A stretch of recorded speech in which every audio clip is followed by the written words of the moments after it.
Good evening. Welcome to Fineprint. I'm Molly Gambhir. A Chinese ship that was destined for Karachi in Pakistan has been detained in Gujarat's Kandla port. The Indian government intercepted the vessel after the authorities conducted a detailed inspection. They discovered what is called an autoclave, an industrial component that has military purposes. The ship had wrongly declared this device, which can also be used for manufacturing missiles, as a dryer. The cargo was detained and unloaded by India's Defence Research and Development Organization, or DRDO, more than 2 weeks ago. The organization is now examining the cargo further. The crew members are still inside that vessel, and now it is being said that there is a high chance that the official documents might be seized by the Indian authorities. What we know so far is that the ship bears a Hong Kong flag and started its voyage from the port of Jiangyin in eastern China on the 17th of January. On your screens is the commonly used route between the Chinese port and the port of Kandla in India. The vessel was headed for Port Qasim in Karachi, but was intercepted by the Indian authorities following a tip-off.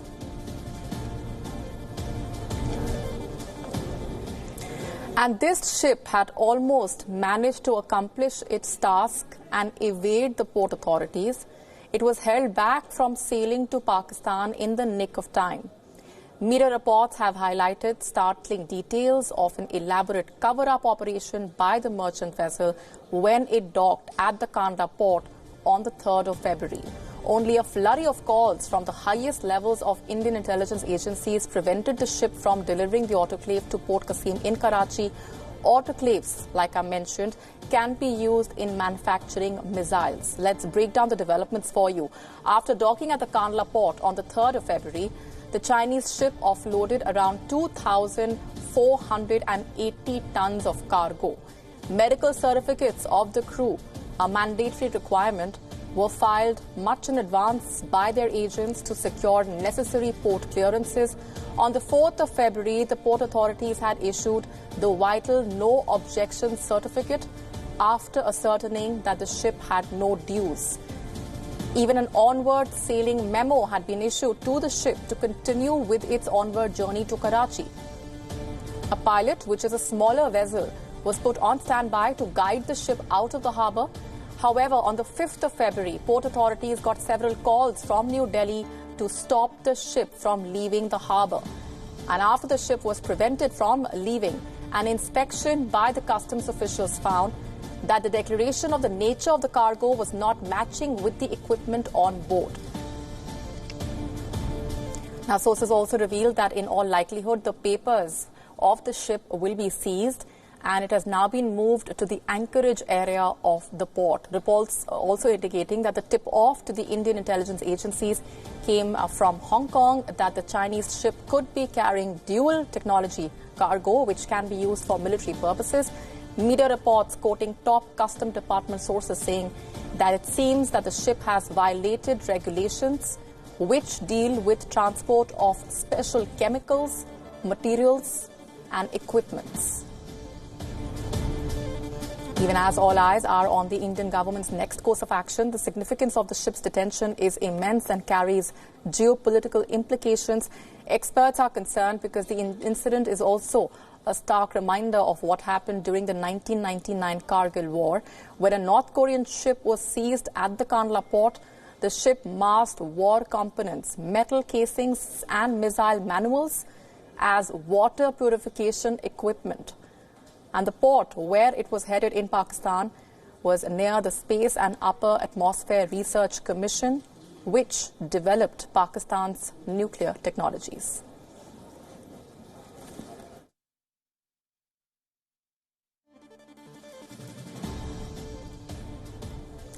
And joining us on the broadcast this minute is Professor Swaran Singh from the School of International Studies at Jawaharlal Nehru University in New Delhi. Professor Singh, thanks very much for joining us. The attempt was thwarted by the Indian agencies in the nick of time, but the fact remains that China was trying to deliver those missile parts to Karachi in Pakistan. What are the implications here, and how concerned are you looking at these developments?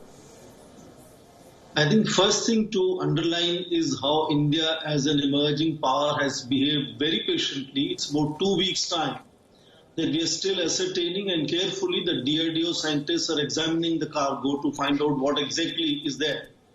Now, in case there is a possibility of connection with either the rocket launchers or missiles, these dual technologies could have, in that sense, implications at two levels. One, since the ship is already in Indian jurisdiction, it could come under the SCOMET list of DG foreign trade, which prohibits trading of certain commodities using Indian ports. So it could come under that purview. But I think more important now is that India is a full member of MTCR, Missile Technology Control Regime, which China is not yet. And we know the tussle that is going on with China stopping India becoming member of the nuclear suppliers group. And this issue could potentially become an important issue at the coming plenary of MTCR this year. And I think India could raise these issues there. It's not very different from what has happened last 45 years, starting from their agreement between China and Pakistan of September 1976. But important is this flagrant way Chinese continue to defy in case this is a sensitive equipment which is being transferred. A similar major controversy had erupted in 1995, for example, regarding ring magnets to be used in centrifuges in Pakistan. And China kept on saying it's not magnetized. And so they could make excuses again of certain kind. Similarly, the whole story about transfer of missiles like M11, M9. But we all understand the whole training, the whole equipment making factories, the production lines in Pakistan of both missiles and nuclear equipment are fundamentally delivered by China. Pakistan is the largest client state for China for its sensitive nuclear and missile technologies. So that is known. Only difference is that Chinese are being captured now of doing flagrant violations of rules to which international community has agreed upon, and I think that could be a method of how we could view this. India, I think, has behaved very patiently with this whole issue. It's unfortunate that the timing is very unusual. It's the coronavirus which is making global news with about 2,000 people now hitting the list of dead people. Right. And this issue erupting in such a situation, I think it has to be very carefully dealt with. And I can notice the 2 weeks' time which India is already devoting to really identify what is on the cargo is a reflection of India's way of addressing such sensitive issues.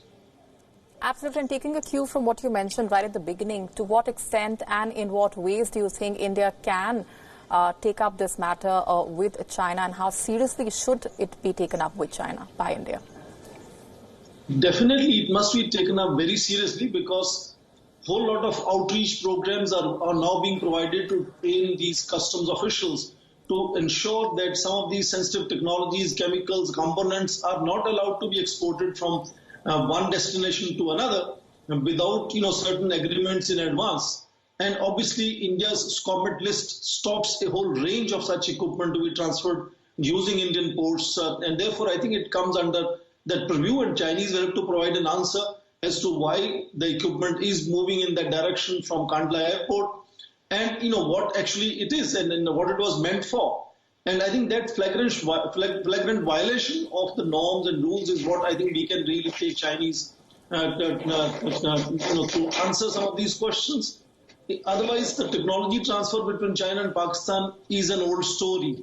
What is important is to, here's shaming of China for breaching the rules which are already agreed upon by international community is what India can really do at this stage. But we have to be very careful in calibrating our way of dealing with it, because there is a situation where China is now increasingly being seen as a major victim of coronavirus, and India can't really push that too far, because India is now in fact helping and cooperating with China in addressing that major tragedy in China. Right. These are issues which are in different forums will be there, and MTCR would be one forum where India could raise this issue as well.